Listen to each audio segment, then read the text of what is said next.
Brad Ricardo Rizani.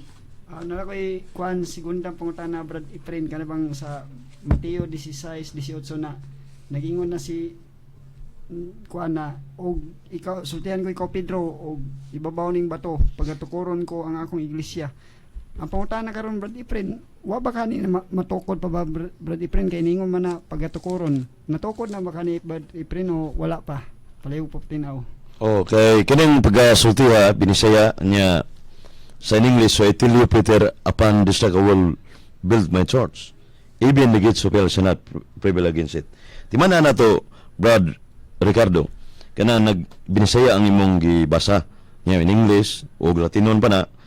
So, dili gina, wag na malitok sa Ginoo kanang maong pinulungan kay ang Ginoo wa man to magbinisaya sa una, wa in English. So, Aramaic to. So, para sa Dios, why future always present. So, kay always present, understood na nga natukod na gyud ni Kristo ng iglesia. Kay naa namang simbahan, naa namang iglesia Katolika. So natukod na gyud.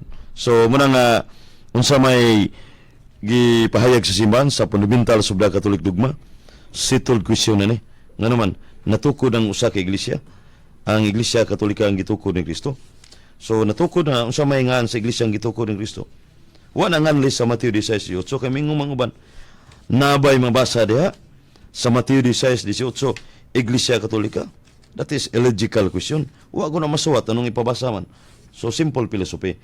So ang nasulat diha usa ka iglesia ang gitukod. Understood na dadaan nga usa ka simbahan sa simbahan nasa Lucas 4:14. Kai fimi exalten tis Catholis pericuro preauto. So usa ka iglesia nga gitukod ni Kristo mo nang Katoliko. Nya ginganlan man ni Kristo, ginganlan gyud sa Marcos 11:17 iyang panganlan ng balay sa pagampo sa tibuok kalibutan.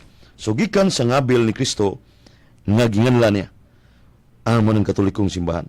Unya sa fundamental sa Katolik dogma page 291.